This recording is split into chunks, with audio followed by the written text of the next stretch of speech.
Here everyone comes. Okay. Welcome everyone. Welcome to the Extravaganza. I need to do a better job of saying. We'll give you Welcome, all a welcome. minute to come in because I know our last session ran a little tiny bit over, but that's fine because we're back on track. And oh, perfect. There you go, Brooke. You're up and running. Okay, perfect. I can see you. Hello, everyone. I know I love whenever it tells me, I says to everyone, tell me where you're from. I love to see where you're all from.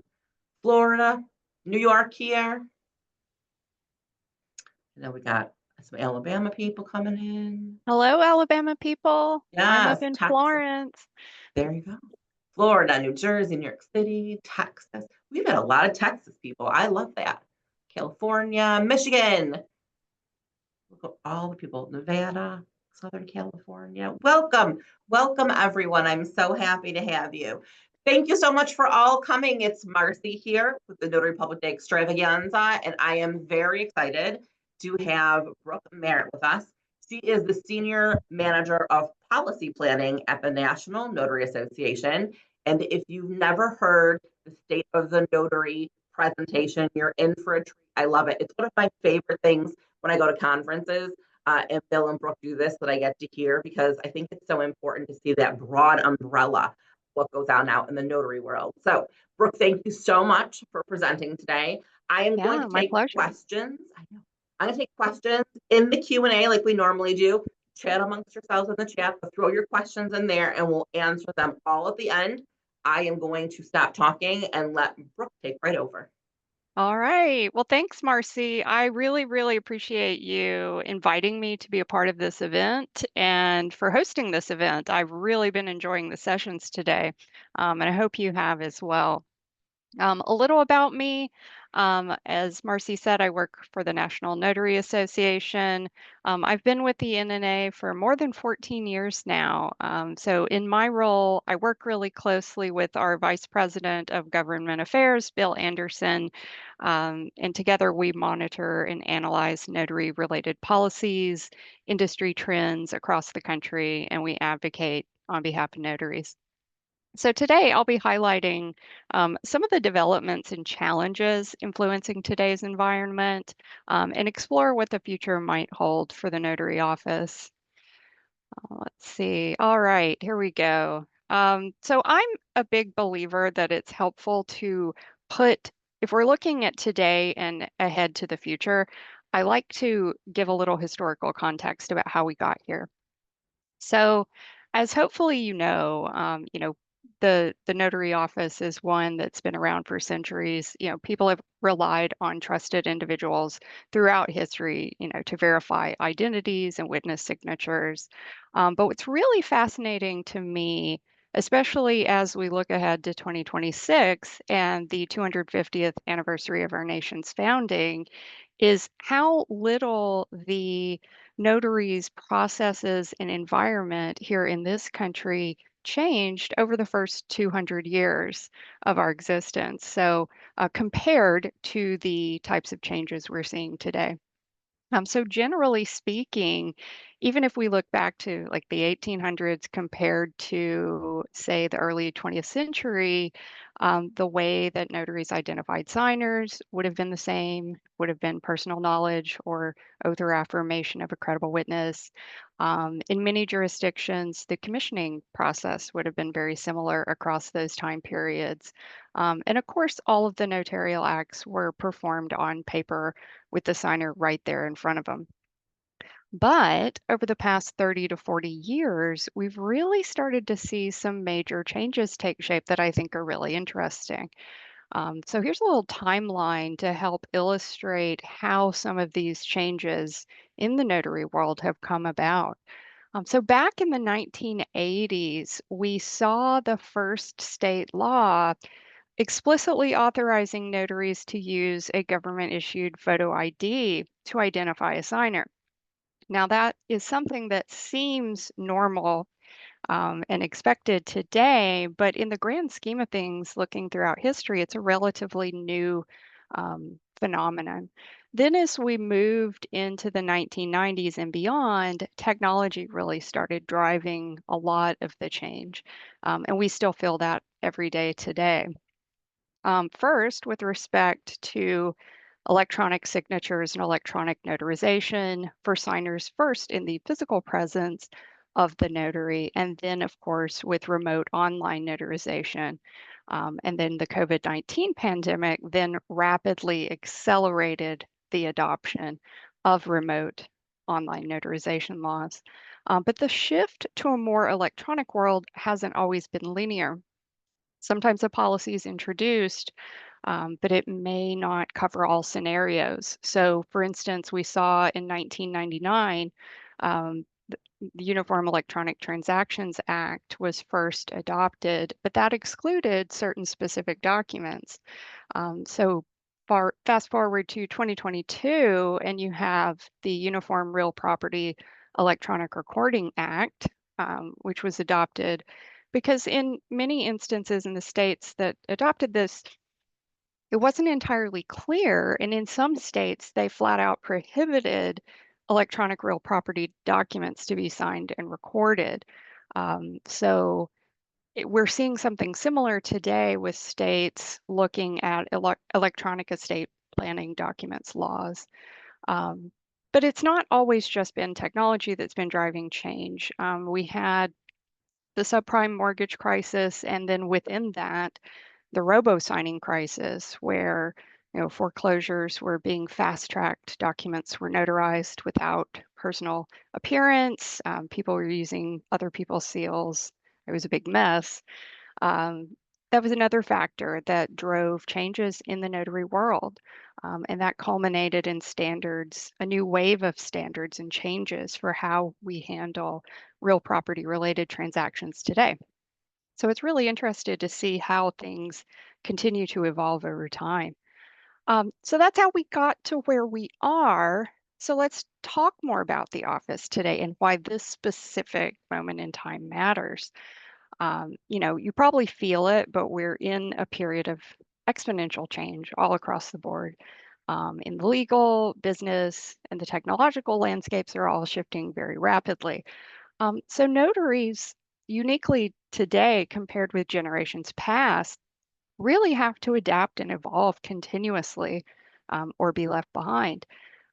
Throughout these changing landscapes, though, the good news is there's this common thread that the notary still serves as that bulwark of trust and fraud prevention in an era of increased identity theft and even impersonation of signers and impersonation of notaries. And we'll talk about those in a little bit.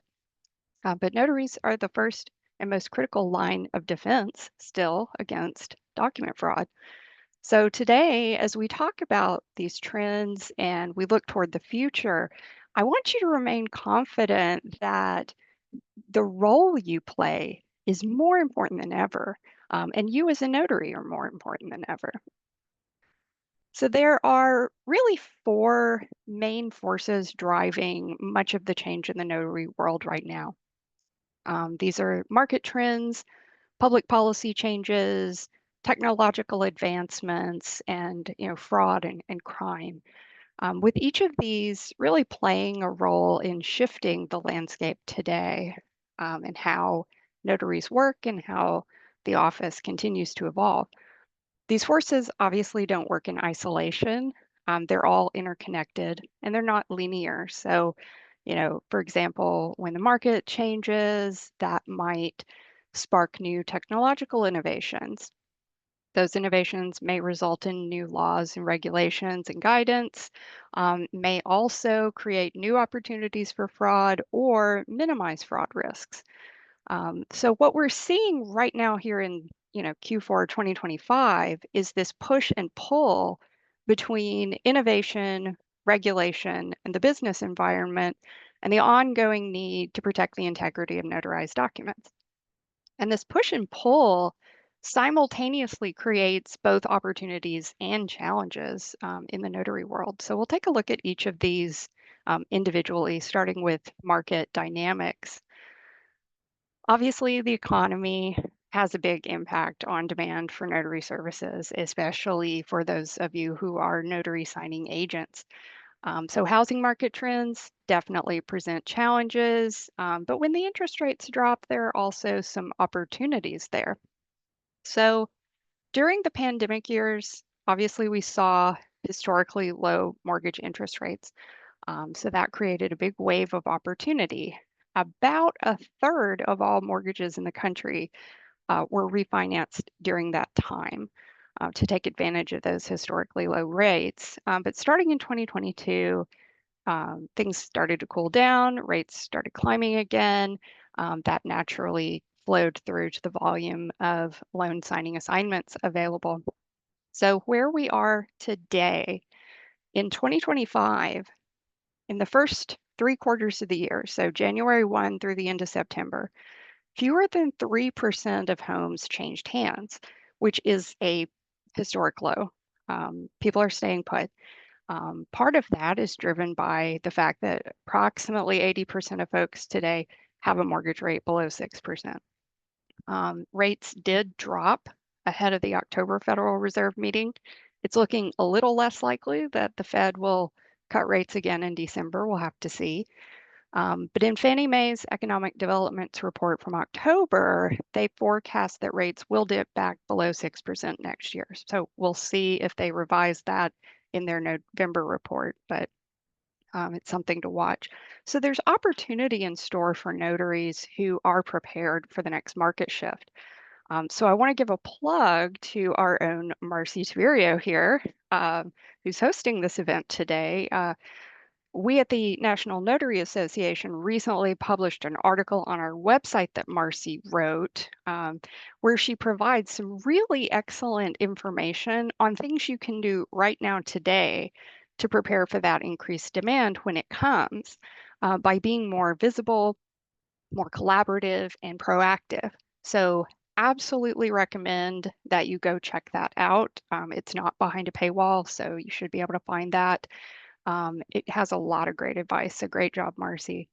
Um, Another big market factor that's influenced the office has just been the change in the notary population nationwide. So again, we had that rapid adoption of remote notarization laws combined with those record low mortgage rates, which led to a big surge in new notary commissions a few years ago. So we had a wave of newcomers entering the field. And a lot of those people were gravitating toward loan signing work. A lot of those folks out of necessity just because they had lost jobs and such. In some jurisdictions, though, this created challenges for many of you because, of course, it put downward pressure on some of the prices for signing agent services, and there may have been fewer opportunities available. Now that the rates have risen, what we're hearing from the states is many of those folks are not renewing their commissions, which presents greater opportunities for longer term notaries who are committed to providing this public service.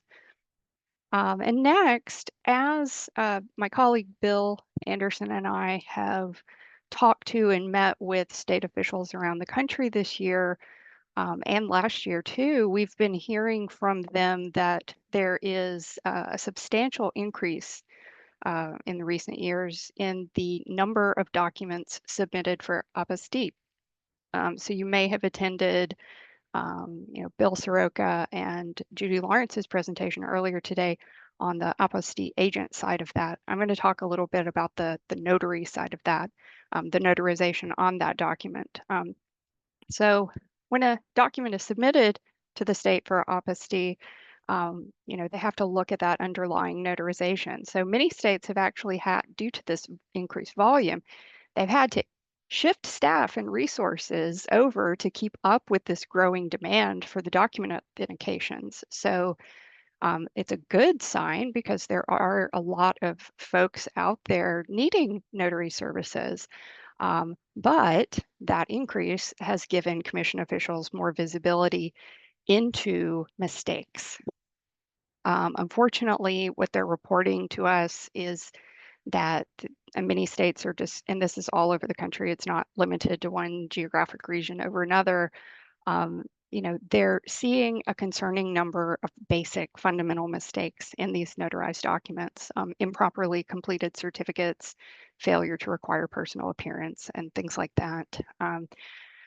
Today's notaries are much more than likely than ever to have your work examined by your commissioning official, just statistically speaking, based on this information that we're getting from the states. So the key takeaway is you don't always know whether a document that you notarize will end up needing to be sent for authentication or on apostille. A lot of times you know that going into it because the person requesting the notarization will tell you that. But it's good rule of thumb is just treat every single notarial act you perform as if it will be closely examined by the same folks who have the authority to take administrative action against your commission for failure to properly perform your duties. So just always keep that in the back of your mind. So on to the policy trends. In recent years, we've seen a shift both in the volume and the complexity of the notary laws. And, really just I've been at the NNA for over 14 years, not quite 15. This is something I've just observed with my own eyes during this time. It's really quite remarkable. So 20 years ago, many states didn't even have detailed notary rules or regulations. They had statutes in some jurisdictions, those were short and relatively simple, and they didn't change that much from year to year. But over time, that has really evolved. So, legislative and rulemaking activity affecting notaries, notarized documents, notarial acts has increased substantially, and the laws are changing more frequently than they did in the past. Also, the level of detail and specificity in these statutes and regulations really makes it so important to stay on top of the updates. Otherwise, it's really easy to slip into noncompliance without even realizing it. So, just to give you a sense of the pace that we've observed in 2025, 2025, we had the third highest number of notary related legislative introductions that we've seen in the past 15 years. And the top 2 years were related to the pandemic and remote notarization. So when you take that out of the mix, 2025 was pretty unique. We saw a 60% jump from 2024 to 2025 in terms of the number of notary related bills that were introduced in state legislatures. So even when you adjust for the 4 states that only meet in the odd numbered years, introductions were still up over 30%, which is not an insignificant number. Even more striking than that is the percentage of bills that actually became law is increased year over year.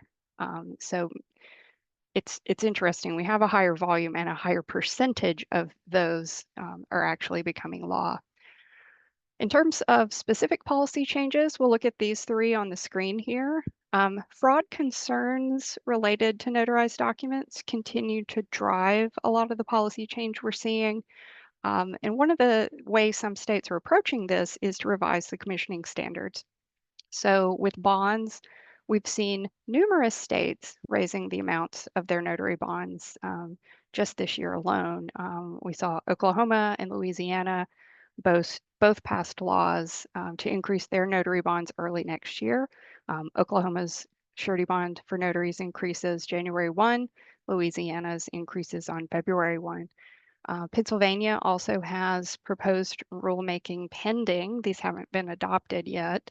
Um, they would raise the bond to $25,000, so we may see that coming by 2026. Who knows on timing there?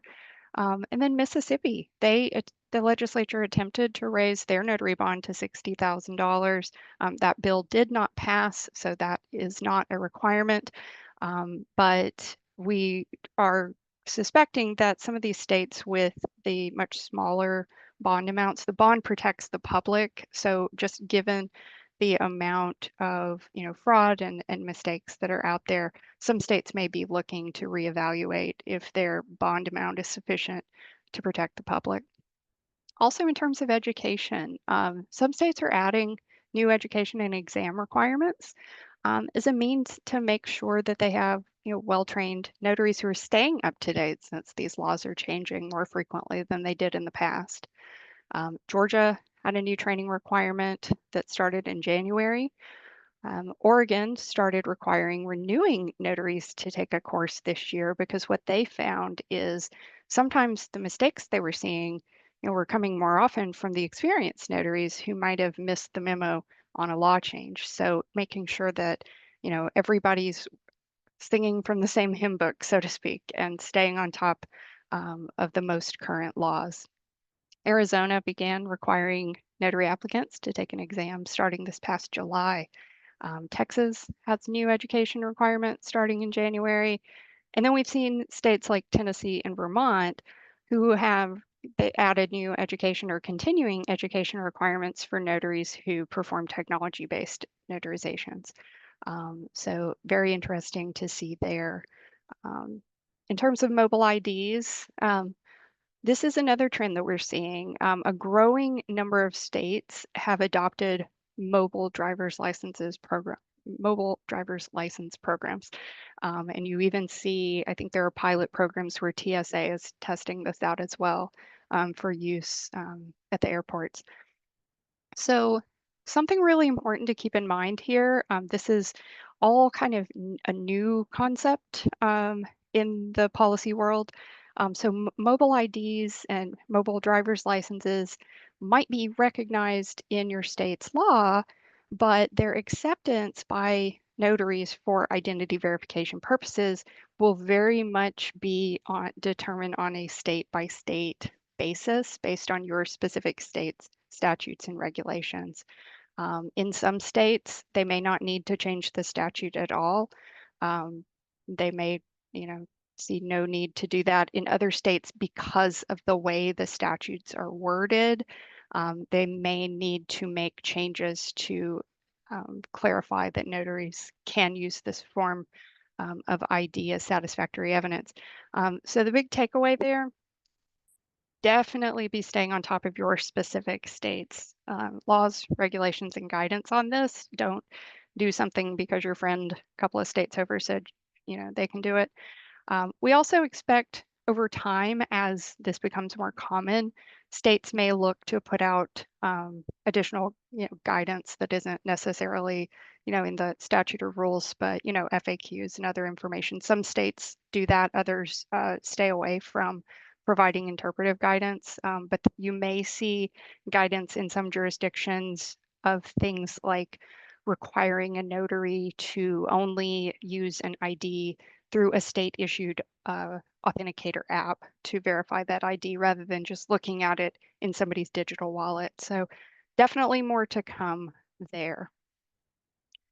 Technology, that seems to be a continued topic of conversation over the past several years, and that will continue into the future. Again, we have a mix of opportunities and challenges here. So if you perform technology-based notarizations, and especially if you're doing that for remotely located signers, I really strongly recommend that you carefully evaluate the technology you're using. I think when states started rapidly adopting remote online notarization laws and authorization back during the pandemic, it was very unique time and there was a need for us to keep business moving and keep people moving. So I totally get it. A lot of notaries signed up for every single platform they could find.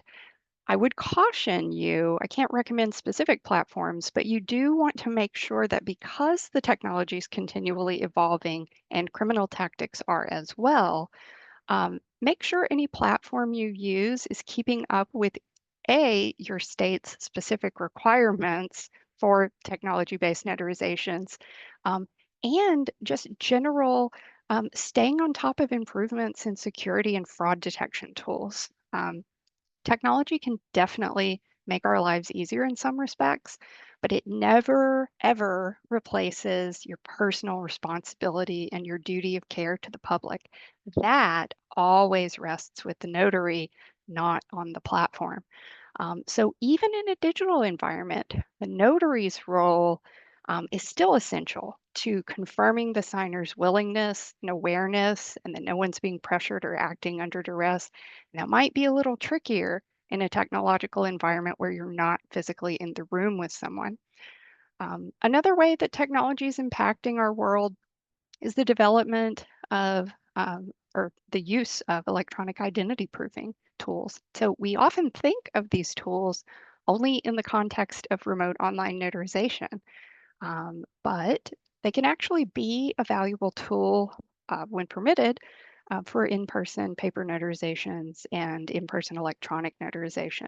So for example, Montana's notary laws do explicitly authorize notaries to use the same methods to identify a signer, irrespective of whether that person appears in your physical presence or appears remotely by audio video technology. So we anticipate, looking into my little crystal ball, we may see more states may want to go back and maybe specify that in the statute or the rules or provide other guidance to clarify the use of electronic identity proofing technologies in non-technology based notarial acts. And then there's good old AI. I think one of the top songs on Billboard charts right now is an AI generated song, which is a little frightening. It's definitely top of mind for conversation for folks today. There is no question that it brings some incredible benefits and tools that can make your work easier, but there are risks. And with the use of this technology comes great responsibility. So let's dig into some of the challenges there. Um, AI makes things easier for you and me. It also makes things easier for criminals. So we're seeing AI used to create things like fake IDs, deepfake videos with face swapping technology, voice cloning. Forged documents are easier. So again, can't say this strongly enough. Make sure that technology that you use to perform notarial acts is staying on top of these threats. You want to make sure they have strong anti-fraud protections that can detect things like deepfakes, and that they're constantly updating that security. Again, because the judgment ultimately lies with the notary, the final judgment and authority rests with the notary. The technology can be helpful, even with things like identity proofing, but just because somebody passes technological identity proofing, you still have to follow your state's specific requirements for remote presentation of the ID, for example, and you still have to use your noggin with, are there red flags here I should be concerned with? In terms of information, AI is both amazing and completely frightening. So AI can make it much easier to stay informed, but there are significant risks with that as well. AI doesn't know the law. It predicts what sounds right based on patterns in text. And these large language models are trained on massive volumes of text that in some cases are out of date. I see this literally nearly every day in my job. AI might cite or tell you that there's a law or a requirement in a certain state that was actually repealed or amended, and it doesn't say that anymore, or it never did. Or it might be pulling in a law from another state and assuming that that applies to you in your state. I literally ran into that this week where it was telling me a journal was required somewhere that does not require a journal, because it thought, hey, all these other states require it. That seems like a good thing to spit out, but you got to be careful there. So AI does not recognize today, always, the nuances of your different state laws across jurisdictions. And we all know here how very different those can be. So you definitely don't want to get yourself in trouble by over reliance on that. You want to Your first best defense is to know the knowledge in your own head, and know where to verify the information and vet the information against official sources and have those easily accessible to you at all times, so that you don't get tempted in a pinch to ask the robot to figure it out for you and potentially lead you astray. That is not going to be a defense if you get yourself in trouble. ChatGPT told me is not a defense. So takeaway here, be careful, make sure you're getting your information from reputable sources. And then there's, of course, fraud. Um, Deed fraud being one of the fastest growing types of property crime in the country still. And notaries often get caught in the middle here.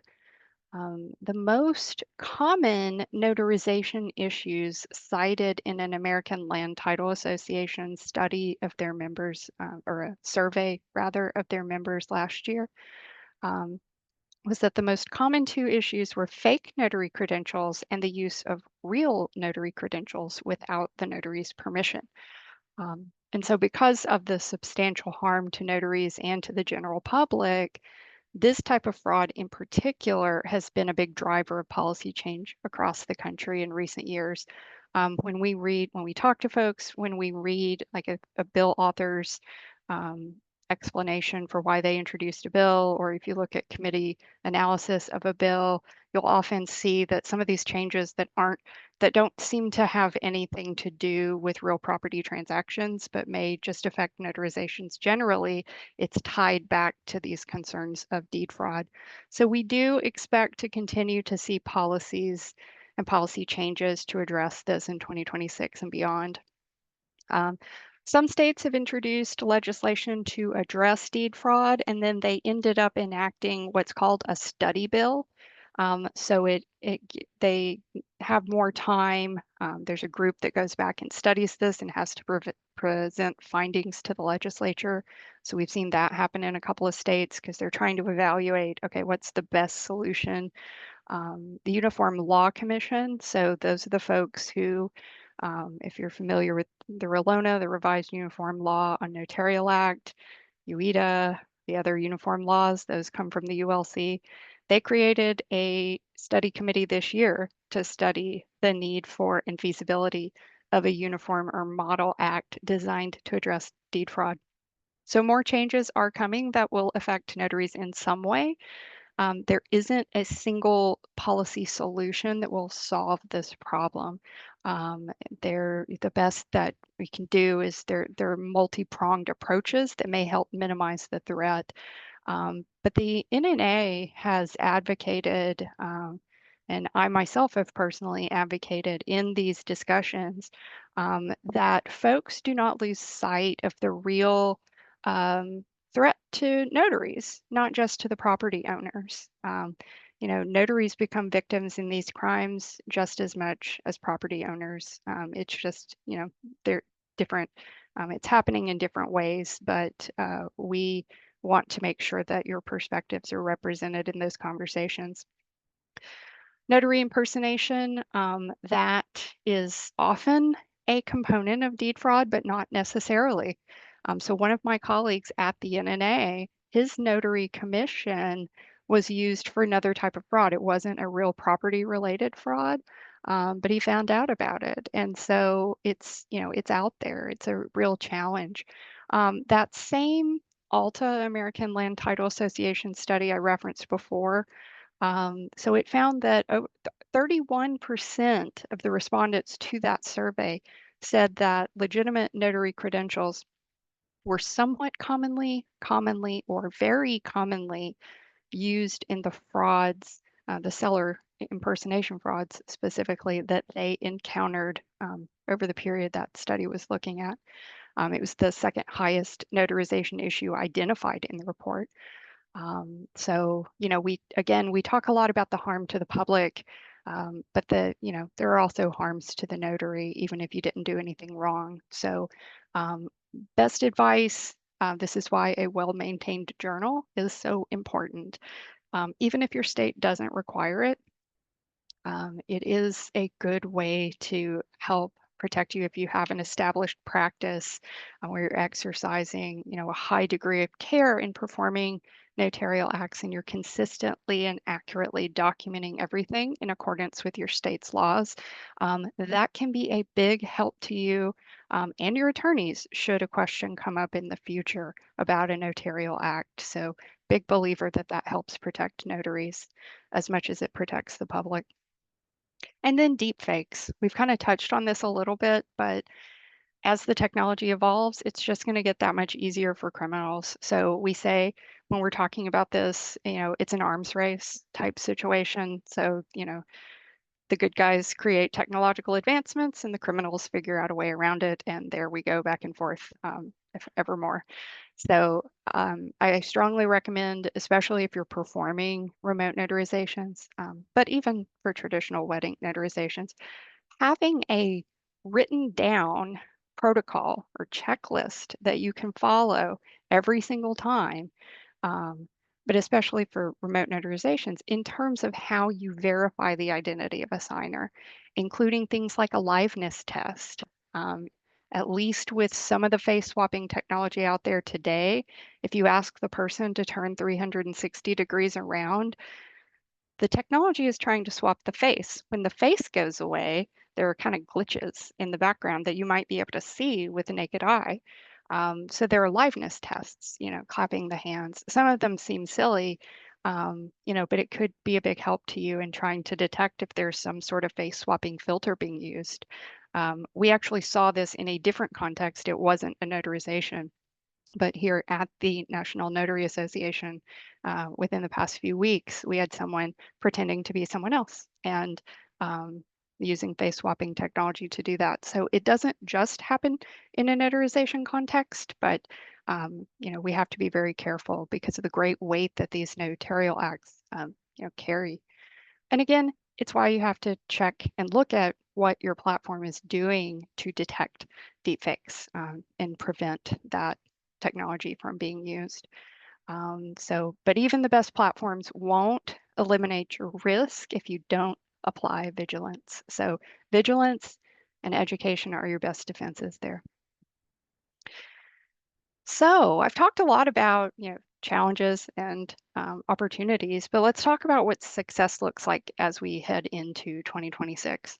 So I like to call this our success roadmap. It's 4 pillars that really define what it means to be a truly professional notary. So it's not just about avoiding errors, but it's about cultivating and developing that good professional judgment and discipline and commitment to public trust that really guides everything you do. So the first step on this roadmap is ethical judgment. So every notarial act starts with integrity and impartiality.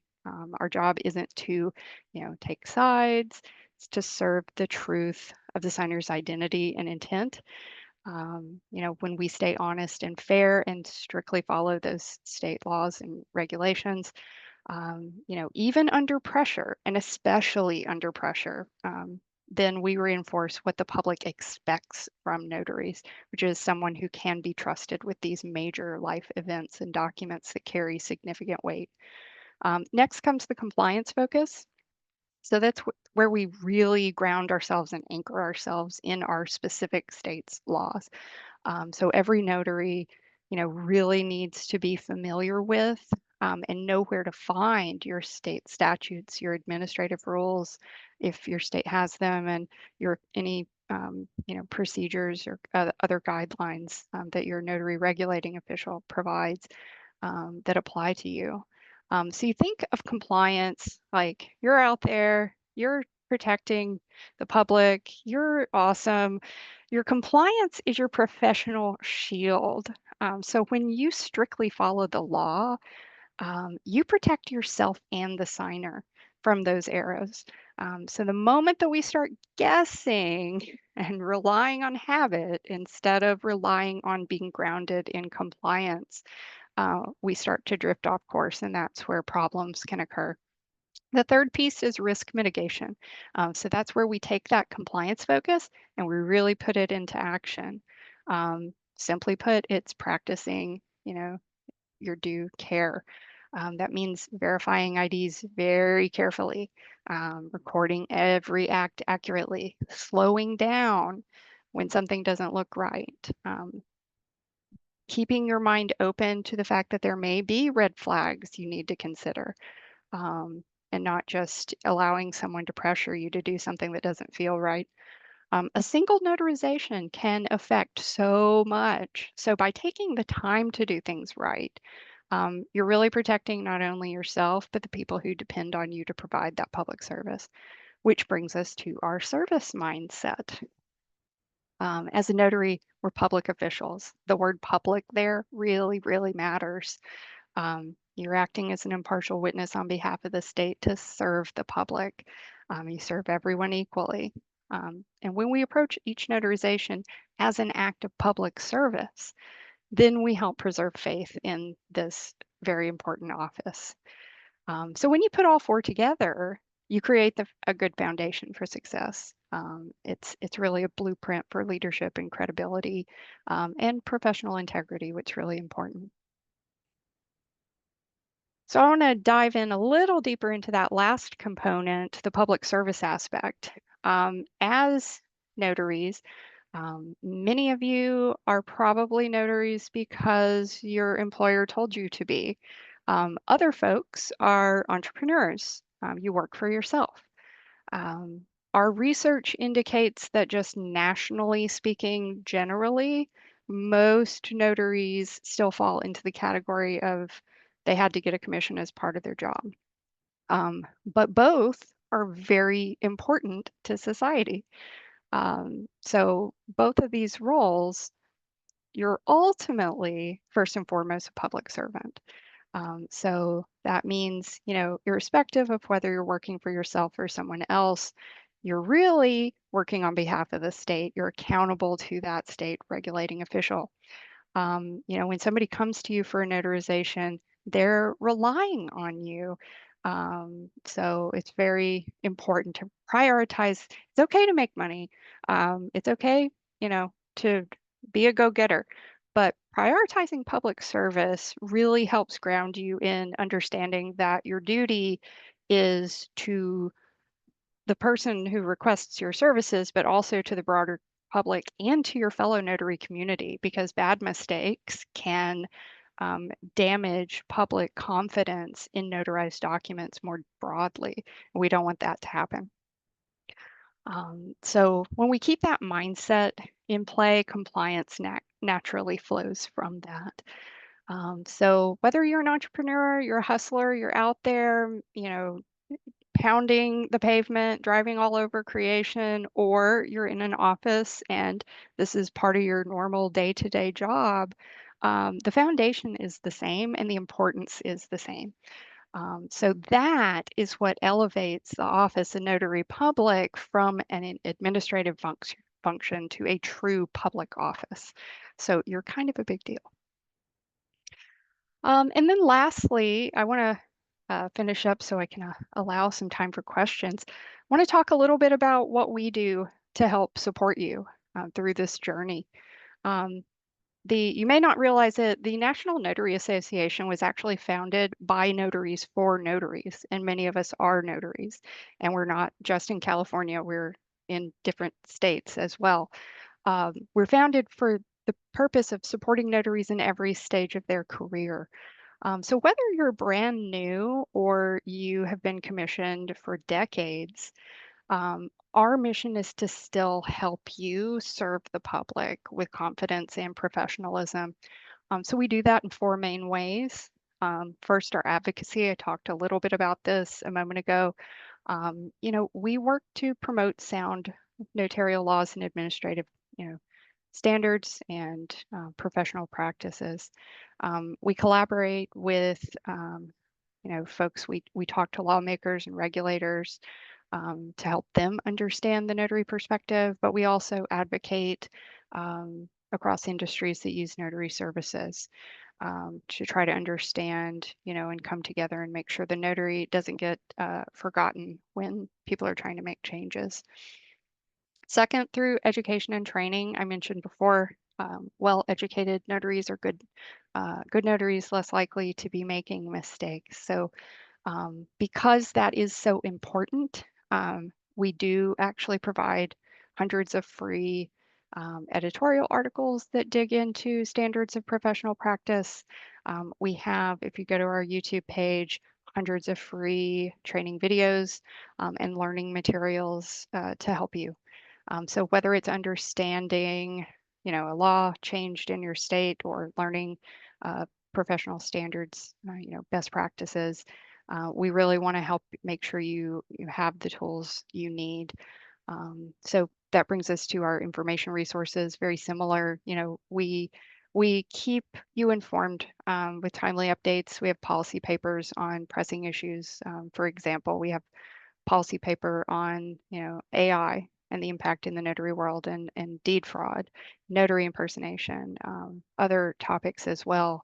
And those come with, policy recommendations that we share when we're meeting with lawmakers and regulating officials. Um, and then finally, networking and mentorship. We really believe that, and I think this event that Marcy, you're hosting, even though we're virtual, I think it emphasizes that we all grow stronger together through community. So through our ambassador program and the annual conference and other ways, we like to try to help notaries connect with each other and share experiences and support one another professionally. So whether it's legislative advocacy, education, reliable information, peer connection, we genuinely care about care about what you do and want to help support you. So, and we make many of these resources free to the public. Don't put all of it behind a paywall because it's that important. So we'll have a little time for questions. It looks like just to wrap up, as we've seen today, the office continues to evolve, right? It's shaped by lots of things from technology to public policies and just the reality of modern life. We're all kind of hanging on, seeing where the roller coaster goes.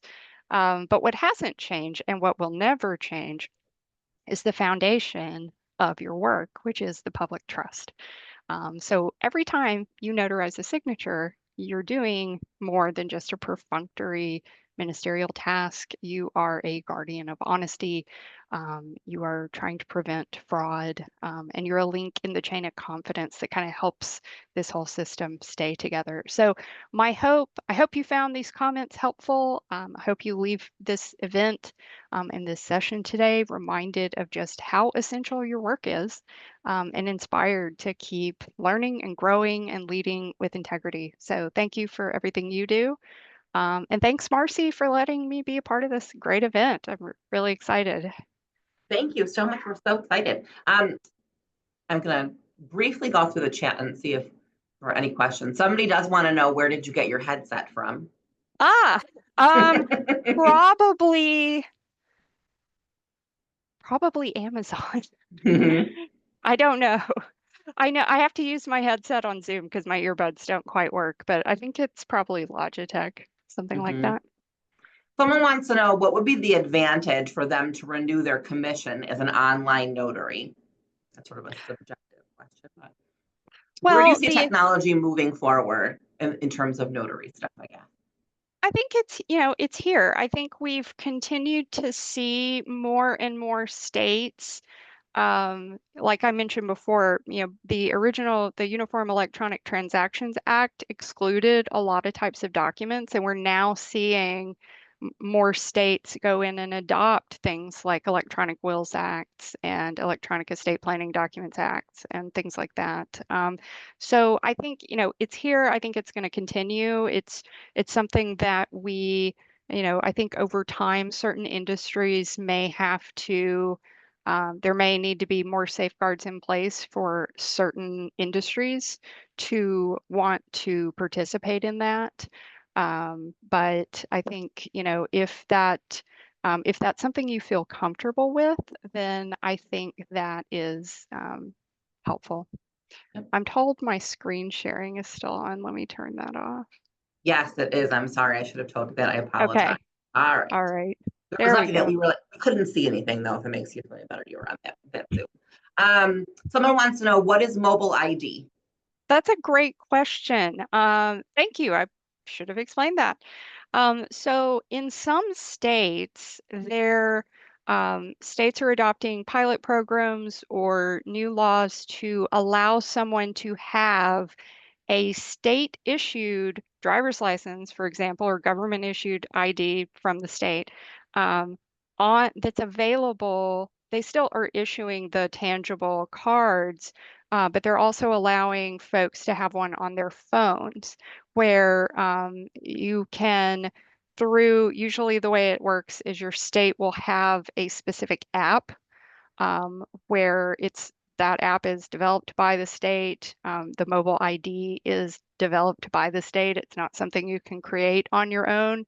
And that ID is something that, for example, I know they're doing a lot of testing right now with TSA, where you can, TSA will have some sort of authenticator app, and then you can scan maybe a barcode or something. And so the person who's authenticating the ID can see just the information they need to see. So it actually provides interesting privacy protection. Because, for example, I know they've tested this with for example, bars. You know, the bartender doesn't need to know your address. They need to know your date of birth and, you know, your age. So you can, with some of these apps, that you can toggle on and off what information is available. So the question becomes, can we accept this as satisfactory evidence of ID in the notary world? And the answer is it depends. So, you know, you always want to stay on top of your specific guidance in your state. We know that it is kind of new. So we've even seen at least one state kind of flip-flop on what they thought.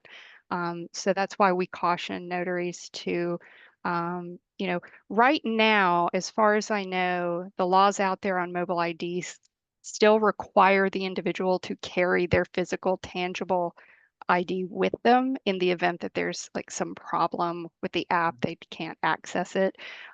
So who knows where this will go, but you may start receiving questions from folks who want to use that. So it's helpful to be mindful that that's out there and that that's something that, you know, we may need to talk to states about more to find out what they plan to do. And last question is, do you see a place for the wet ink notary in person going forward, or is Ron going to control everything? I absolutely see the traditional wet ink notarization never going away. There is something about that personal interaction with someone, especially in terms of screening for competency, willingness, awareness, um, and identity verification, you know, that I don't think that will ever go away. I think technology tools, for example, I mentioned, you know, um, identity proofing technologies, you know, there may be electronic components in the future that help you do that, but I do not see in-person, face-to-face paper notarizations going away, at least in, you know, our conceivable lifetimes, maybe hundreds of years from now, but it's still very important. And a lot of folks just prefer to do business that way. I know there are industries that just, at least as of right now, they're like, you know what, we want to stick with paper. So I think That there is will true. always be a place in society for that. So, you know, don't feel that you have to move toward technology-based notarizations if that's not something you're comfortable with. Because you know, as a notary, again, ultimately, the responsibility rests with you. So, you know, there's no problem with just continuing to perform good old-fashioned paper notarization. Um, And Bill Anderson is here. Hello, Bill. And he says that this week Apple began allowing US passports to be added to the Apple Wallet. And I'll just tell you a quick story here in New York. We have mobile ID and it's sort of, you know, slowly gaining a little traction. And one of the legislators here went on a vacation and got his wallet stolen and couldn't fly back until he was able to get a new ID. And he said, had he had mobile ID installed on his phone and it was all accepted, that he would have been able to get home still. And I thought, my gosh, oh, what a great scenario or reason to have mobile ID, right? It makes a ton of good sense. So that's just my little add on. Brooke, this was amazing. I thank so you. appreciate your time today, and I appreciate everyone out there who joined us. I know your time is valuable, and I certainly always love when you take some of that time out of your day to spend with us. I hope you gained valuable information here. I know I did. And it makes me feel good about where the notary world is going, right? And the importance of the work that we do. Brooke, thank you so No, much again. Thank you everyone for attending. If you're not coming back to my extravaganza later tonight or tomorrow, then I hope you all have a really great evening and a very good weekend. Thank you all so right. much. Take care. Bye, everyone. Bye-bye.